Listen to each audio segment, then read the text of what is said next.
proceso. Una de las cosas que mencionaba él es que en medio de las dificultades, o Dios usa las dificultades para hacernos voltear hacia Él, para que lo busquemos. Y era una meditación o una reflexión importante para todos estos jóvenes. Ayer había unos 15 o 20 jóvenes, como que eran muchachos, ahora varones la mayoría. Y una buena palabra de aliento pues para ellos en medio de las dificultades. Y una de las frases que me gusta mucho de Hebreos es que menciona que el Señor, cuando nos acercamos a su trono de gracia, recibimos misericordia y gracia para el oportuno socorro. Esa frase, oportuno socorro, me gusta mucho porque no es que Dios esté buscando extender las dificultades en nuestras vidas solamente por molestar o por alguna un descuido o algo que tenga una mala intención, sino justamente es porque son tiempos en que nos hace voltear hacia Él, buscar misericordia y buscar su gracia. Y en esos tiempos de dificultades o de angustia, Dios tiene el oportuno socorro, Dios trae su mano y nos rescata de esas situaciones. Entonces, Él desea que le busquemos constantemente, que atendamos y oremos pidiendo, solicitando su gracia y su misericordia, y Él es bueno para socorrernos. Y leyendo las noticias esta semana, realmente parece que el mundo es demasiado injusto, ¿verdad? Las circunstancias que vemos en el mundo actual, parece un mundo muy injusto, personas sufriendo, a lo mejor sin ninguna razón aparente, ¿verdad? Las personas que trabajan arduamente en muchas ocasiones no reciben ¿cómo se llama? El ingreso correspondiente. Pues hay mucho trabajo, pero no un ingreso satisfactorio. Y siempre veo que hay como un anhelo en el corazón del ser humano, y a veces en el mío también, de buscar algo más, de buscar una resolución o de buscar alguna satisfacción adicional, pues, ¿verdad? Pero creo que Dios desea mantenernos con cierta insatisfacción en el corazón cuando buscamos en las cosas materiales o en este mundo la llenura o la satisfacción en nuestro corazón, y es cuando justamente en ese oportuno socorro, volteando a verlo a Él, nos damos cuenta que Él es nuestra satisfacción, aún en medio de circunstancias difíciles. En Él está nuestra satisfacción. Y en este libro de Lucas, veo a Lucas, si juntamos los dos libros, Lucas y Hechos, veo a Lucas hablándonos acerca de Jesucristo, ¿verdad? Con todas las evidencias y la documentación necesaria, las entrevistas y los testimonios. Este Jesucristo prometido, o este Mesías prometido a los judíos, a los israelitas o a su pueblo, inicialmente desde, no a su pueblo, pero a la humanidad en Génesis 3:15, ¿verdad? Gracias, Jared. Como el que va a vencer a Satanás, ¿verdad? Que le va a dar el golpe de muerte a Satanás, a la serpiente o a la simiente de la serpiente, es el Salvador prometido que va a quitarle el dominio de la muerte y del pecado a la serpiente. Y después ya específicamente, bueno, esa primera promesa de Génesis 6:15 ocurre alrededor de unos 6,000 años antes de la venida de Jesucristo. No es muy complicado calcular ese tiempo, unos 6,000 años, con todas las genealogías o las genealogías que tenemos en Mateo y en Lucas, ¿verdad? Y gracias a que los israelitas tenían la buena costumbre o la buena tradición de saber de quién eran hijos y quién eran los abuelos y de qué tribu descendían, tenemos este registro muy valioso en Mateo y en Lucas y en las escrituras, que era hijo de, y está claramente definida esa línea. A través de esas genealogías, los teólogos y los especialistas, los estudiosos, determinan que son unos 6,000 años desde la creación de las cosas, desde el nacimiento no de la creación de Adán y Eva y el nacimiento de Caín y Abel, ¿verdad? Después, a través de la promesa a Abraham, la promesa a David, y luego a través del profeta Isaías, Dios muy claramente promete unos 760 años antes del nacimiento de Jesucristo que una virgen va a dar a luz al Salvador. Esa es la promesa del Mesías muy claramente expresada en Isaías. Yo creo que lo vamos a ver un poquito más adelante en nuestro estudio. Pero se acerca ese oportuno socorro para el corazón insatisfecho del pueblo de Israel, ¿verdad? Anhelando ese Salvador, anhelando el Mesías y las promesas cumplidas, que se cumplen las promesas. Y entonces veo a Lucas hablando acerca de la venida del Mesías, y luego al final de Lucas es la partida del Mesías, la ascensión, y luego en el inicio, perdón, la muerte, la resurrección de Jesucristo en el fin de Lucas, y luego principio de Hechos es la ascensión, ¿verdad? Está registrado, Lucas lo registra y dice que el ángel, cuando habla a los discípulos, dice: de la misma manera en que lo ves ir o ascender, de esa misma manera va a regresar. Entonces está el cuadro completo, ¿verdad? Acerca de la persona y la obra de Jesucristo. Viene como el Mesías prometido, anhelado, Dios cumpliendo sus promesas en el tiempo correspondiente. Jesucristo muere, resucita, inicia el libro de Hechos y después asciende, y la siguiente promesa que estamos esperando es el regreso de Jesucristo, y es claramente otro evento, pues, donde vamos a tener esa frase cumplida, pues, el oportuno socorro, ¿sí? El oportuno socorro, así como fue para los israelitas el oportuno socorro, y para los gentiles en el nacimiento, muerte y resurrección de Jesucristo. Ahora que la humanidad está llena de injusticia y con un corazón desesperanzado de todo lo que está pasando, tanto dolor, tanta tribulación o tanto quebranto de las familias, de las personas, de los jóvenes, de los países, de los pueblos, de los diferentes países, vendrá el oportuno socorro con la venida del Señor Jesucristo. Entonces, el libro de Lucas, específicamente, habíamos visto la semana pasada que lo podemos dividir en dos partes. ¿Se acuerdan cuáles eran esas dos partes? La primera.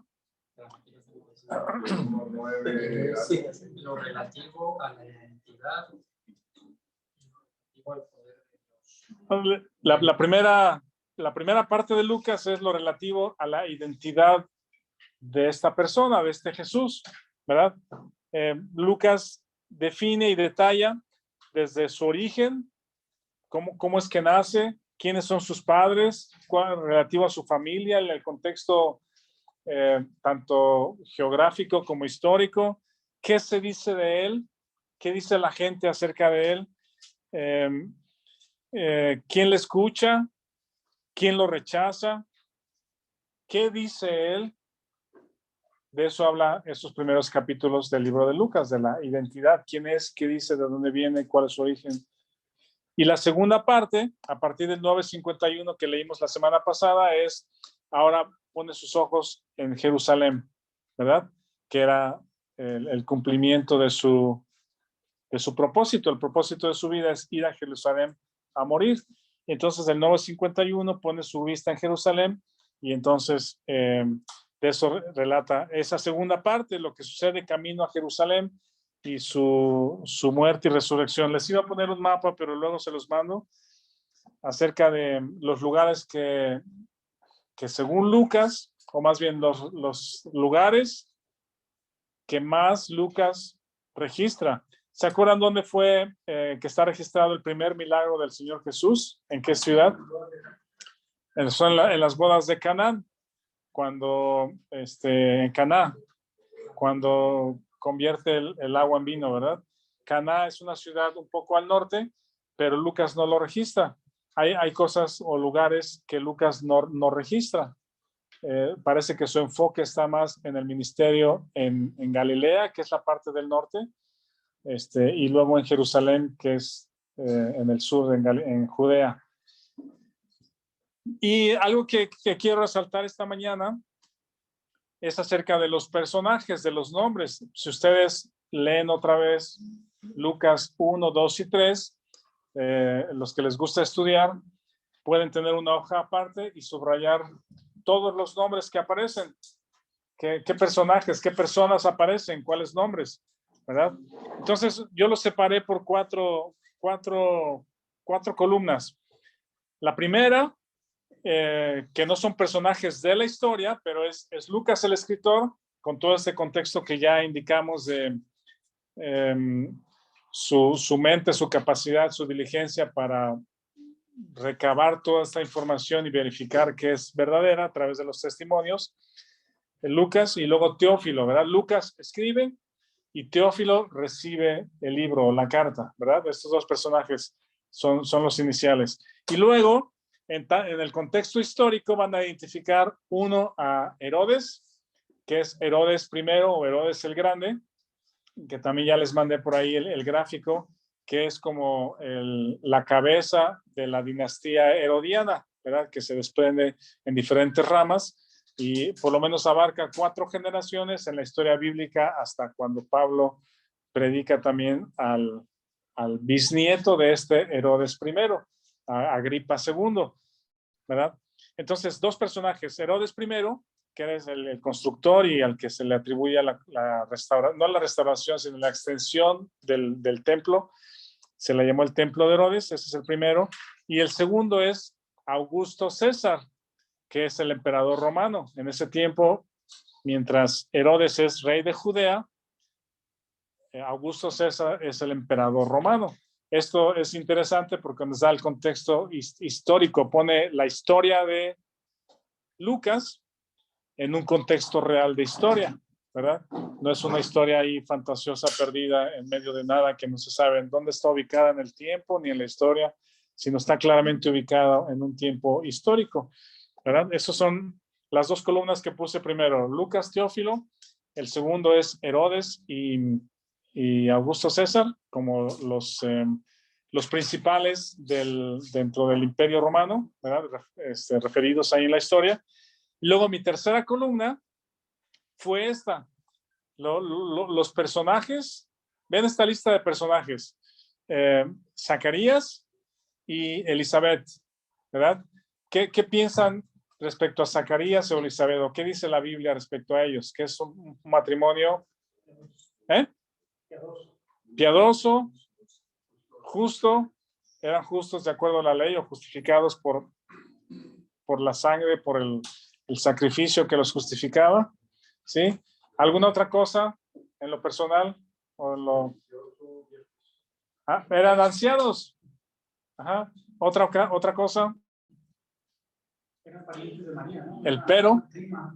Elizabeth era prima de María, estaban relacionados, no tenían descendencia, no tenían hijo, ¿verdad?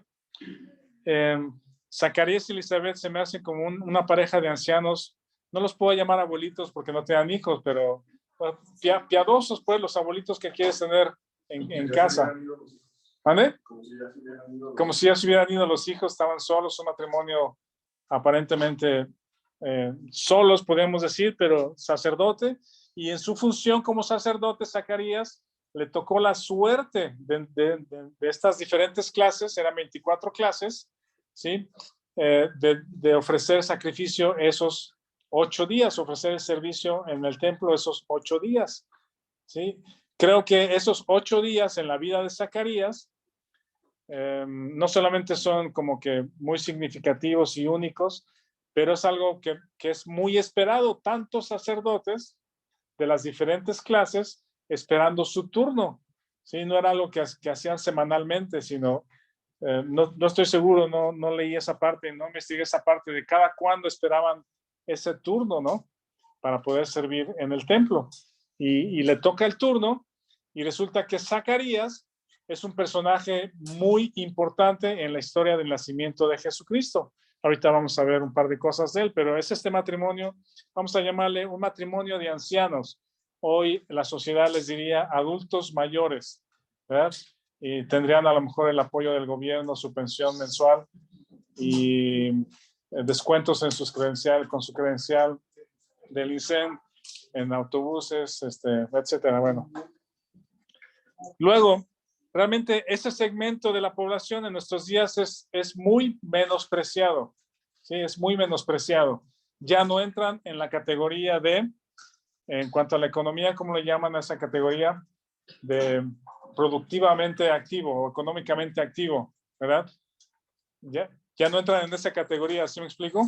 Sí, ya no están laborando, generando ingresos, entonces, ok, no entras en esa categoría de económicamente activo, más bien le estás costando al gobierno porque tiene que pagar tu pensión. Entonces, en la sociedad actual, los adultos mayores, erróneamente, son menospreciados cuando deberíamos de valorarlos mucho más, apreciarlos mucho más. Bueno, así son Zacarías y Elizabeth. Luego, el siguiente personaje que anoté aquí es María, esta jovencita que halló gracia a los ojos de Dios, del Señor, también escogida, desposada. Eso significa que ya estaba dada en matrimonio, ya el matrimonio, digamos, era de alguna manera oficial, aunque no consumado, pero ya estaba dada en matrimonio con José. Luego los pastores, ¿sí? Los pastores tampoco no es una actividad así como que alguien decía como que el sueño de mi vida es ser pastor de ovejas. Realmente no es una profesión o una actividad que sea la aspiración de muchas personas. Y a ellos fue que se les dio el anuncio del nacimiento del niño. Me estoy brincando un poquito, pero yo estoy acomodando los personajes para que ustedes, entendiendo que ya lo leyeron, ahorita vamos a ir a algunos puntos de la Biblia, pero son los personajes. Luego Simeón. Simeón es un anciano, no es ni sacerdote, no tiene nada que ver con el segmento religioso, simplemente dice un hombre de Jerusalén, ¿sí? Anciano también. Y luego una viuda Ana, que había estado, ¿cuántos dice? Era hacía 84 años. Dice, había vivido con su marido 7 años, ¿vale? Estuvo 7 años casada y luego... Estuvo 7 años casada, murió el marido y luego vivió 84 años viuda. Y su servicio era de noche y día con ayunos y oraciones. ¿Sí? El punto es, entre estos personajes, o más bien estos personajes, son con los que la venida del Señor Jesucristo prometido desde Génesis 3:15 ha sido ejemplificado por Noé con la puerta, ¿verdad?, del arca, el sacrificio con Abraham, la nación prometida con Abraham, los profetas hablando del Mesías en el Antiguo Testamento, el Cordero ejemplificando la venida. Yo esperaría humanamente que hubiera sido con más fiesta, pues, ¿verdad? ¿Sí me explico? Con más promoción, más mercadotecnia, más anuncios, ir con los más influyentes de ese tiempo. Iba a decir influencers, pero los más influyentes de ese tiempo, ¿verdad? No los veo muy bien porque está oscuro, pero no estoy haciendo contacto visual con ustedes. Pero ¿sí me explico? Yo hubiese esperado humanamente que la venida de el Mesías, el Hijo de Dios, fuese en un ambiente más festivo, haciendo más ruido. Pero vean qué sensibilidad o qué detalle o qué, no detalle, pero dónde está el corazón de Dios. Aquí es donde empezamos también a ver el carácter y la persona de Jesucristo, siendo enviado en medio de un matrimonio de ancianos, una jovencita María, ¿verdad?, unos pastores por ahí sencillos, humildes, trabajadores, Simeón, un hombre X que esperaba la venida del Señor, y una viuda. Ahí es donde el Señor le interesa que su hijo sea anunciado. Qué sencillez de ellos. Sí. Y saben que el corazón de estas personas no lo vemos mucho en el día de hoy. El corazón de estas personas, que es donde Dios es atraído para anunciar a su hijo, no lo vemos mucho en la iglesia, no lo vemos mucho en las iglesias, o en la iglesia mundial, por lo menos. Aquí a lo mejor podemos verlo en algunas ocasiones o en algunos momentos y nos gozamos de lo que Dios hace entre nosotros, viendo corazones como estos, pero no es lo que el mundo ve en las personas. Dios es atraído hacia estas personas. Y luego el cuarto segmento de la historia, le llamé como el mundo espiritual, que a veces no nos damos cuenta que existe, pero que existe y es real, ¿sí? Por supuesto está Dios, está el ángel Gabriel, y el ángel Gabriel se le apareció allá a Daniel, y ahora se aparece aquí a Zacarías y a María, ¿sí? Y nos damos cuenta que los ángeles no envejecen, que los ángeles conocen muchas cosas, que en particular dice, estoy delante de Dios, estoy delante del trono y vengo a darle su mensaje. Y solamente aparece 3 veces, pero es un ángel relevante, muy relevante y poderoso. Luego los ángeles que cantan, no dice que cantan, pero dice que alaban al Señor. Normalmente pensamos que cantan, pero dice, apareció una multitud de las huestes celestiales que alababan a Dios y decían, y ya luego lo hemos hecho un canto, pero realmente no es un canto, no estaban cantando, estaban hablando y daban gloria a Dios. Y luego el Espíritu Santo, ¿verdad? Que es este mundo espiritual, y luego todos los demonios y Satanás que están como enemigos de Dios en el libro de Lucas, que también ahí los vamos a ver, ¿verdad? Entonces, este mundo espiritual está presente hasta el día de hoy, ¿cómo se llama? Y a veces no nos damos cuenta de ¿cómo se llama? De ese mundo espiritual que existe.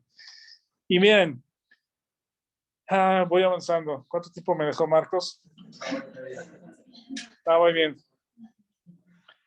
No tenemos prisa, pero solo para controlar el tiempo. Lucas escribió el libro de Hechos, y hemos visto cuando hemos estudiado el libro de Hechos que le hemos llamado el segundo libro de Lucas, Hechos de los Apóstoles. ¿Cuál otro? El que más nos gusta creo que es Hechos del Espíritu Santo, ¿verdad? Porque lo vemos como la persona más relevante. Pues saben que Lucas, el libro de Lucas, no se queda tan atrás respecto a la mención del Espíritu Santo, ¿sí? Tan solo en estos versículos que hemos leído, capítulo 1, 2 y 3, ¿saben cuántas veces lo menciona? 1, 2, 3, 4, 5, 6, por lo menos 7 veces menciona al Espíritu Santo. A lo mejor se me pasó alguna, pero las que yo leí son 7 veces. Entonces vemos cómo el Espíritu Santo está actuando y está presente, como moviendo el escenario, como impulsando, como presente en la vida de las personas involucradas en el nacimiento de Jesucristo. Por ejemplo, dice en el 1:15 que el anuncio es que Juan el Bautista va a ser lleno del Espíritu Santo desde su nacimiento. Luego en el 1:35 dice que el Espíritu Santo va a estar sobre María, una sombra le va a cubrir para, ¿cómo se llama? Para que nazca el bebé, para que conciba. En el 1:41 dice que Elizabeth fue llena del Espíritu Santo. En el 1:67 Zacarías fue lleno del Espíritu Santo. En el 1:25 el Espíritu Santo está sobre Simón, este hombre de Jerusalén anciano. En el 1:26 dice que el Espíritu Santo le revela a Simón una verdad. Y en el 27 Simón es movido por el Espíritu Santo. 7 menciones en apenas 2 capítulos, ¿verdad? Del Espíritu Santo. Es muy importante la presencia del Espíritu Santo en esto. Bueno, en estos capítulos, y ahorita nos metemos a leer algunas partes, encontramos 4 cantos o 4 cánticos que le llaman, ¿sí? Los pueden ir subrayando. Son 4 secciones que en toda esta noticia que se está dando y anunciamientos de lo que Dios está haciendo entre estas personas, ¿sí? Lo que nace del corazón de las personas es alabar a Dios, y hay 4 cánticos. El primero es el cántico o el mensaje o las palabras de María. Tú debes de saber cómo se llama, Irma, la oración o el cántico de María.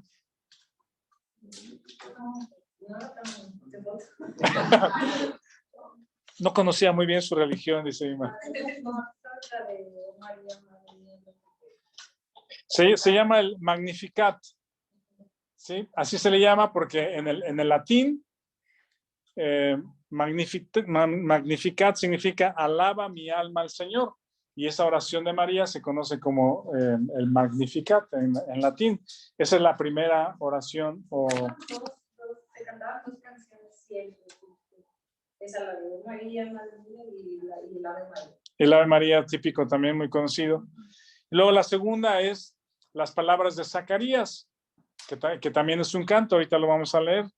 Se le llama el Benedictus porque dice bendito, bendito el Señor Dios de Israel, y se le conoce como Benedictus. Y el tercer canto o expresión, ya dijimos que no dice la Biblia que cantaron, pero son los ángeles. ¿Saben cómo se le llama a ese? Es muy conocido también. Gloria in excelsis Deo. ¿Verdad? In excelsis Deo, gloria. También lo tenemos ahí. ¿Quién escribió ese? ¿Músicos? No. ¿Händel? Bueno, lo ponemos de tarea. También se le conoce como Gloria in excelsis Deo, porque eso es lo que están diciendo los ángeles. Y el cuarto cántico, el cuarto segmento pues de adoración de este tipo de expresión es el mensaje de Simón. Se le llama como el Nunc Dimittis, y dice, ahora dejas, Simón dice, ahora Señor me despides a tu siervo en paz. Eso significa, despides a tu siervo en paz. Bueno, estos son los 4 cánticos. El primero, el de María, no me voy a meter mucho en ese porque me interesa meterme en otros 2, pero el de María, ella expresa, vamos a leerlo porque no hemos leído ningún texto ahorita. Gracias. Está en Lucas 1, en el versículo 46 al 55. Esto sucede cuando María, en el 6º mes de embarazo de Elizabeth, va a visitarla y está con ella 3 meses. No dice el texto específicamente, pero yo quiero suponer que estuvo hasta el nacimiento de Juan. No, o sea, si fue a estar con ella, no creo que se haya ido antes del nacimiento de Juan. La Biblia no lo especifica de esa manera, pero dice que llegó en el 6º mes y se fue, estuvo 3 meses y se fue. Se devolvió a su casa, y dice, cuando Elizabeth se le cumplió el tiempo de su alumbramiento, dio a luz un hijo. No dice que María estaba, porque en el versículo anterior dice que se había ido, pero bueno. Dice el versículo 46 al 55, lo voy a leer y dice, entonces María dijo, este es el Magnificat, engrandece mi alma al Señor y mi espíritu se regocija en Dios mi Salvador, porque ha mirado la bajeza de su sierva. Pues he aquí, desde ahora me dirán bienaventurada todas las generaciones, porque me ha hecho grandes cosas el poderoso, santo es su nombre. Y su misericordia es de generación en generación a los que le temen. Hizo proezas con su brazo, esparció a los soberbios en el pensamiento de sus corazones. Quitó de los tronos a los poderosos y exaltó a los humildes. Esa es la frase que me gustó y a lo mejor ese es el título del mensaje del día de hoy. A los hambrientos colmó de bienes, a los ricos envió vacíos, socorrió a Israel su siervo, acordándose de la misericordia de la cual habló a nuestros padres para con Abraham y su descendencia para siempre. Y se quedó María con ella como 3 meses, después se volvió a su casa. En este cántico oración de María, ella está engrandeciendo al Señor, su misericordia y su salvación, y se ve a ella misma como una persona que necesita salvación. Dice, mi Salvador, has mirado la bajeza de tu sierva. Si bien es una persona escogida, relevante, muy importante, y aún así necesitada de salvación, ¿verdad? Todo lo que se ha enseñado, lo que se enseña respecto a la, ¿cómo se dice? A la santidad de María o la función como intercesora o que ascendió al cielo igual que Jesucristo, realmente si hubiese sido de esa manera, Lucas lo hubiera sabido y Lucas lo hubiera registrado, ¿verdad? Y entendemos por qué la razón es que por la razón por la cual Pedro ante los sacerdotes dice, y en ninguno otro hay salvación, porque no hay ningún nombre dado a los hombres bajo el cielo por el que podamos ser salvos. Si solamente a través de Jesucristo, Él es el que murió en la cruz, es el Hijo de Dios, es el que resucitó y en Él tenemos perdón de pecados. Y María ve su necesidad de un Salvador. El segundo cántico que me interesa que nos involucremos un poquito es el de Zacarías. ¿Alguien lo quiere leer? Que tenga un poquito de luz, con voz para todos.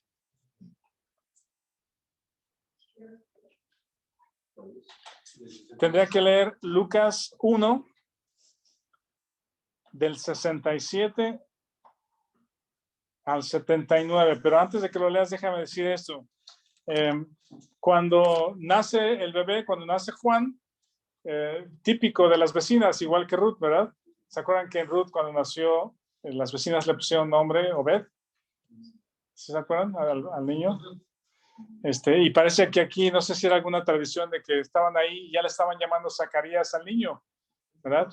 Y Zacarías, y Elizabeth dice, no, se va a llamar Juan. Y me gusta mucho cómo Elizabeth está de acuerdo con su marido de este mensaje de que se va a llamar Juan. Y entonces Zacarías agarra su iPad y escribe, se va a llamar Juan, ¿verdad? Dice que sacó una tablilla,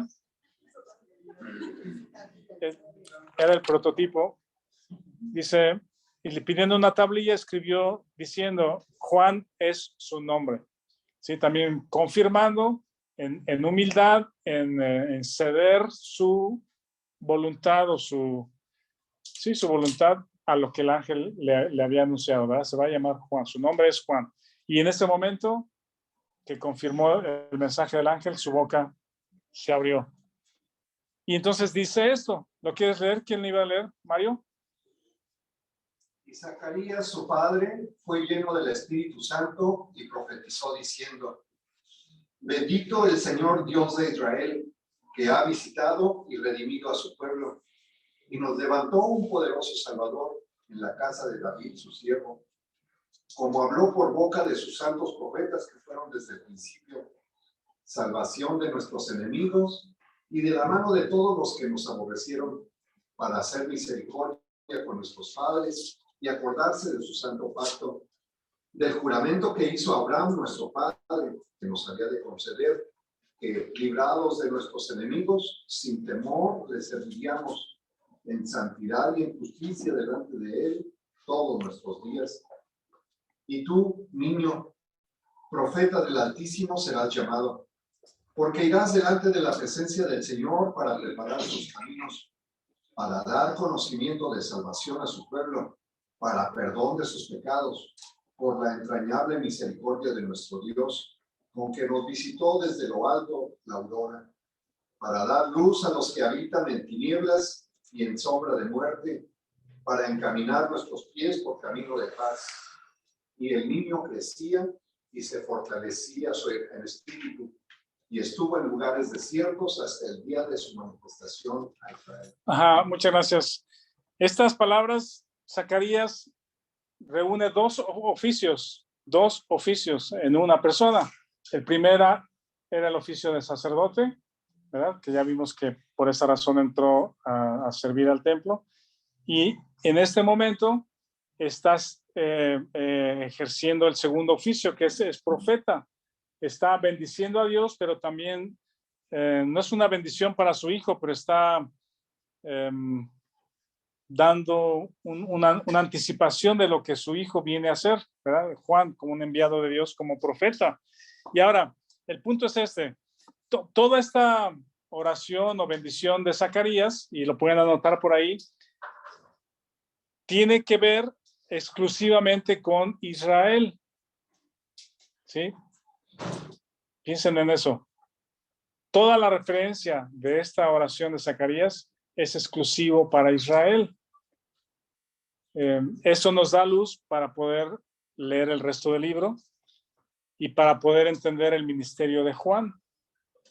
El ministerio de Juan se le llama también de arrepentimiento, y se acuerdan lo que Víctor también nos ha compartido de que cuando llegó Apolos a Éfeso, ¿sí? Les decían, ¿y ya escucharon del Espíritu Santo? ¿O ya son llenos del Espíritu Santo? Dice, pues no sabemos del Espíritu. ¿Qué conocían? Lo único que sabemos es el mensaje de Juan. Es hasta a donde sabían. Era un mensaje que ya había terminado su propósito. El mensaje de Juan ya no era aplicado o aplicable, ¿verdad? Para el tiempo de Hechos.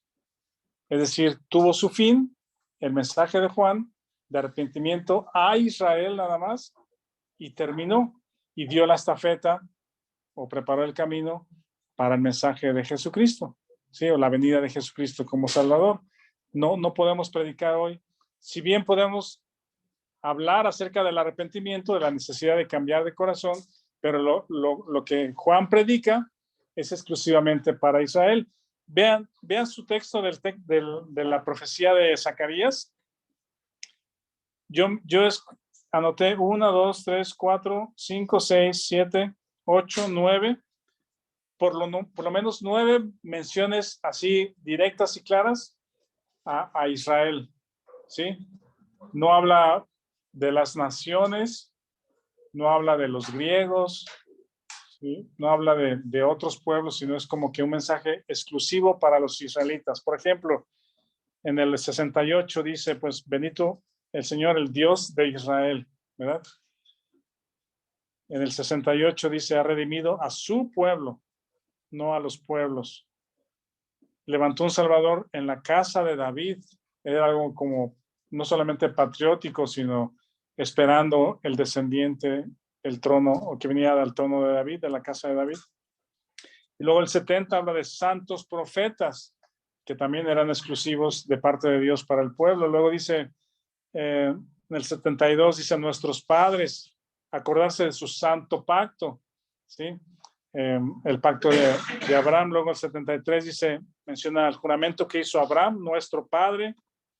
76, profeta del Altísimo serás llamado, preparar sus caminos, dar conocimiento de salvación a su pueblo. El 77, 78, nuestro Dios, ¿verdad? Es como que muy cerrado, ¿sí me explico?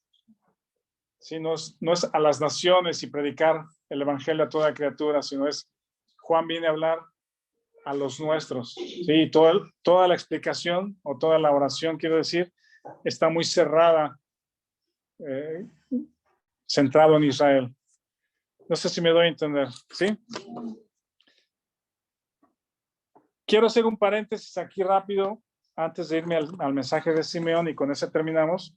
En el versículo 80, respecto a Juan el Bautista, dice, y el niño crecía y se fortalecía en espíritu, y estuvo en lugares desiertos hasta el día de su manifestación en Israel. ¿Qué significa esto de que se fortalecía en espíritu? Se fortalecía en espíritu. A veces se relaciona el alma con el espíritu humano, ¿sí? O no que se relacionen, ¿no? Porque están relacionados, pero quiere decir se entiende el alma como, o se entiende la mención del espíritu como el alma, ¿vale?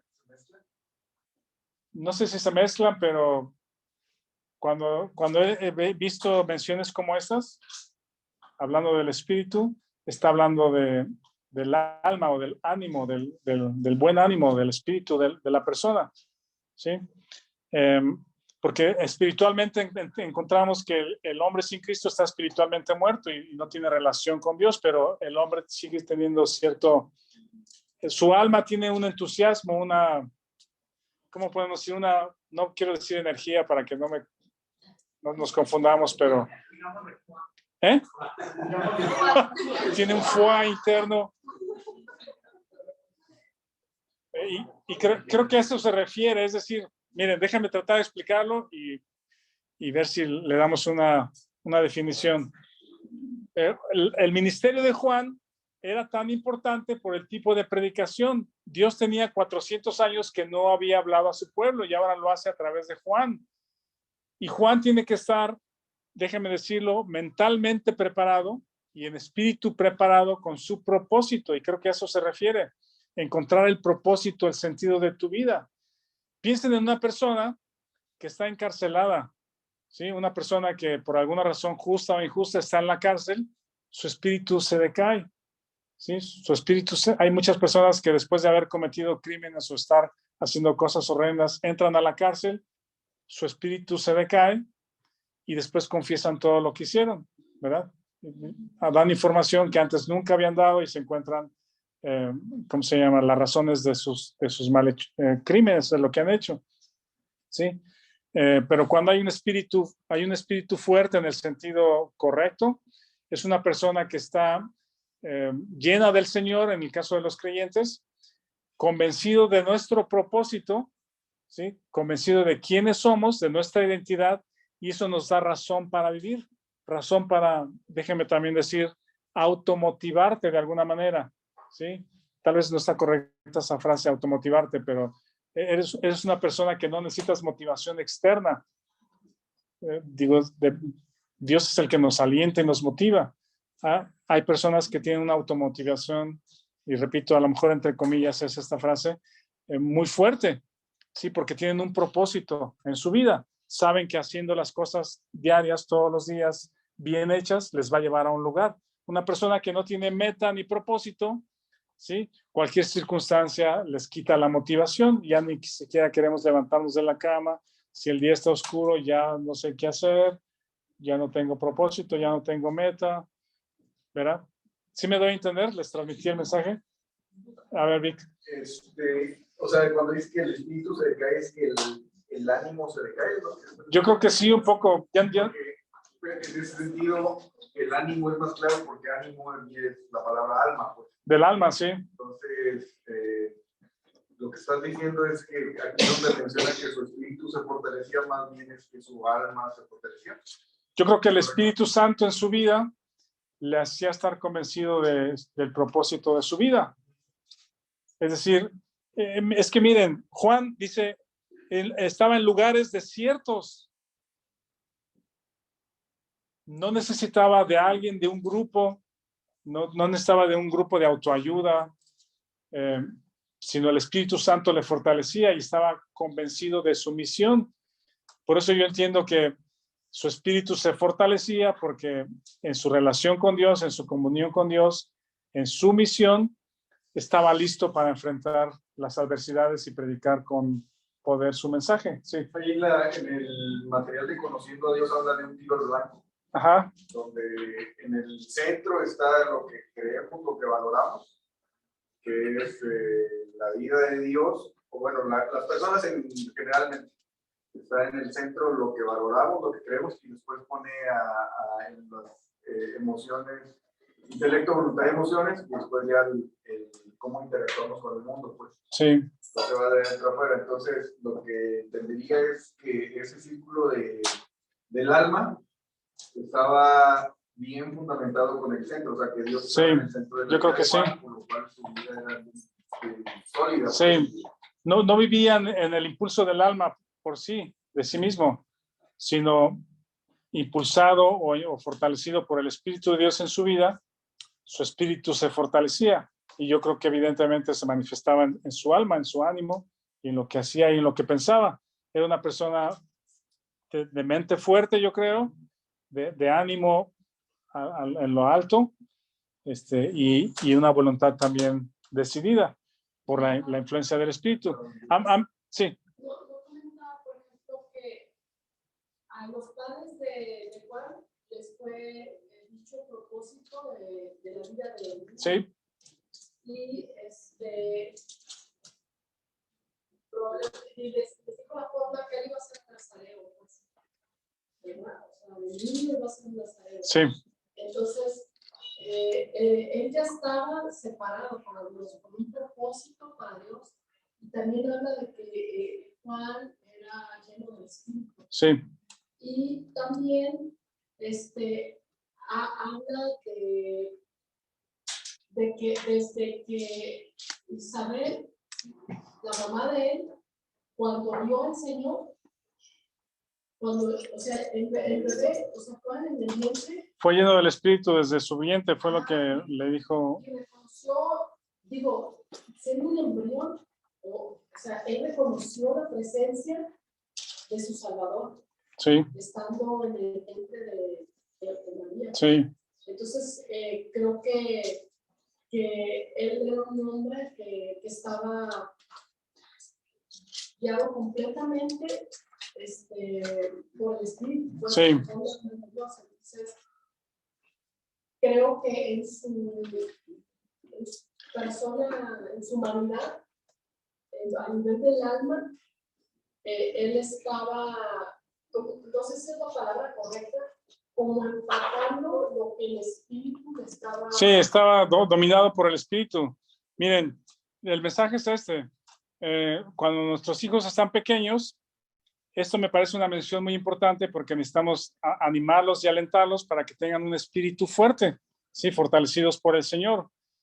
Ustedes han escuchado de historias o han visto a lo mejor algún familiar que trabajó toda su vida, a lo mejor no logró lo que pensaba, perdió las metas de su vida, terminó su trabajo, se jubiló y ahora está en su casa sin hacer nada, sin hacer mucho, pues es una persona que fácilmente se decae, ¿sí? Y eventualmente, en algunos casos, mueren pronto, ¿sí? Porque su vida, su espíritu, su razón de vivir ya no la tiene. No sé si me explico, ¿han visto este tipo de casos? Sí, por eso, si te jubilas, ponte a hacer algo, ponte a hacer otras cosas, visita, que el Señor te dé un ministerio. Por eso yo pienso que los ancianos, los adultos mayores son muy importantes, son muy valiosos. No son adultos mayores que ya hayan acabado su vida y Dios es atraído hacia estas personas por el valor que ellos tienen. Y, bueno, se acaba el tiempo, pero estos jóvenes, hemos hablado, por ejemplo, de los tiroteos, ¿verdad? Y justamente cuando hablamos de tiroteos, viene otro la siguiente semana, y acaba de pasar uno el 4 de julio, el sábado, el lunes, cuando habíamos hablado del otro, de la escuela, viene otro, y resulta que en la mayoría de esos tipos de tiroteos masivos, ¿sí saben quiénes son los autores? Son jóvenes, varones, de alrededor de 20 años, 18, 17, 20 años. ¿Y saben qué dicen de ellos? Pues es que no era violento, ¿sí? No le hacía daño a nadie, estaba en su casa encerrado todo el día. ¿Qué problema? ¿Sí? Y ahora con las computadoras y el internet, los jóvenes son influenciados por 1000 cosas, 10,000 cosas dañinas, ¿verdad? Que entran a su mente. Y son jóvenes que pierden el propósito, que no tienen meta en su vida y de pronto agarran algo y se obsesionan con eso y están decididos a tomar las armas por alguna amargura. Los papás no están supervisando o viven con los abuelitos, nadie los ve, y ocurren estas tragedias. Y son jóvenes que por la falta de papá y mamá en la casa, ¿sí? O de ambos, su espíritu se decae, ¿sí? Ya no tienen propósito importante para su vida. Esta mención de Juan, que se fortalecía en espíritu, me parece muy relevante porque nosotros a nuestros hijos tenemos que alentarlos a tener un espíritu fortalecido en el espíritu de Dios, ¿verdad? Bueno, el mensaje de Simón, con eso termino, ya llegó la hora, pero es un mensaje cortito. Dice el versículo 2:25. Y de aquí nos metemos para la siguiente semana. Dice 2:25, he aquí había en Jerusalén un hombre llamado Simeón, y este hombre, justo y piadoso, esperaba la consolación de Israel, y el Espíritu Santo estaba sobre él. Esa es la primera mención. son 3 menciones del Espíritu Santo en Simeón. Esa es la primera. Y le había sido revelado por el Espíritu que no vería la muerte antes que viese el ungido del Señor. Y movido por el Espíritu, ¿ven? La tercera, estaba sobre él, se le había revelado por el Espíritu y luego fue movido por el Espíritu. Vino al templo, ¿sí? No es que se le ocurrió ir ese día, sino fue impulsado por el Espíritu. Y cuando los padres del niño Jesús lo trajeron al templo para hacer como por él conforme al rito de la ley, que era la circuncisión, dice el 28, él le tomó en sus brazos y bendijo a Dios diciendo, ahora, Señor, despides a tu siervo en paz, conforme a tu palabra, porque han visto mis ojos tu salvación, la cual has preparado en presencia de todos los pueblos. Ahora vean esto. Luz para revelación a los gentiles y gloria de tu pueblo Israel. Y José y su madre estaban maravillados de todo lo que se decía de él. ¿Les maravilló algo de lo que dijo Simeón? ¿O les llamó la atención? ¿Ven la diferencia de la profecía de Zacarías? Zacarías es como a nosotros, sí, nomás nosotros. Es nuestro Padre, nuestro Dios, nuestra nación, Abraham, chalala. Y Simeón, un hombre del pueblo, dice acerca de Jesús, no acerca de Juan. El otro, Zacarías, fue acerca de Juan. Pero acerca de este otro niño, Jesús, dice luz para revelación a los gentiles. Por eso se maravilló José y María, entre otras cosas, o entre muchas cosas que estaban pasando. Era como, a ver, espérame. Este Jesús también va para salvación a los romanos que nos están oprimiendo. También para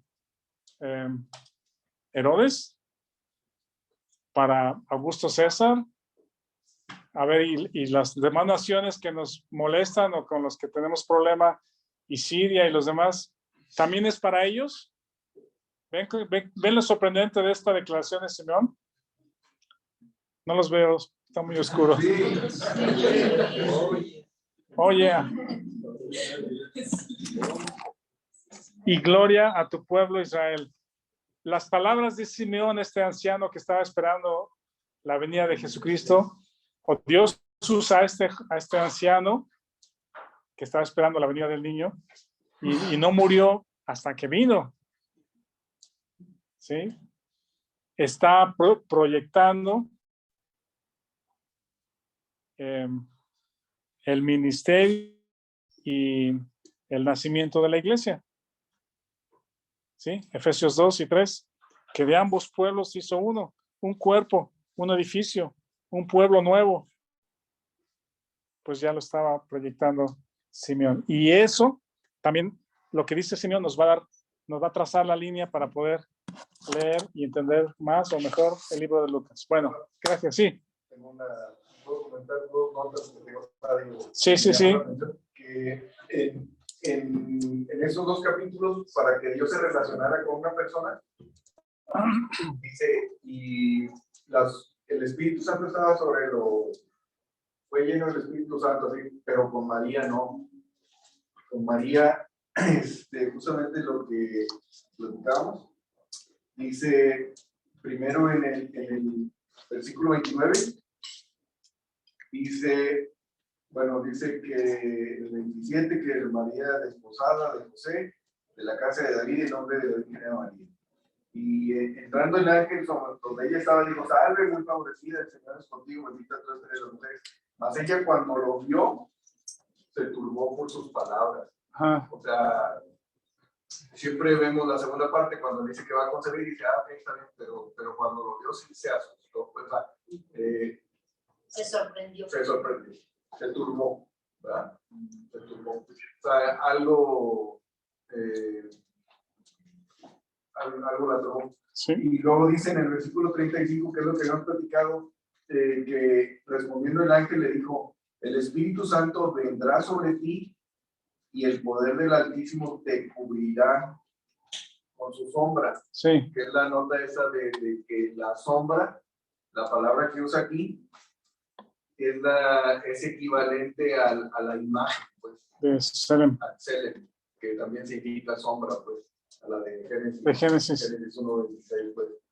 Entonces, como Dios, para relacionarse con María, iba a poner la imagen, pues iba a cubrir, la iba a cubrir, pues, con esa sombra, pues. Sí, pues es Dios, el Hijo de Dios.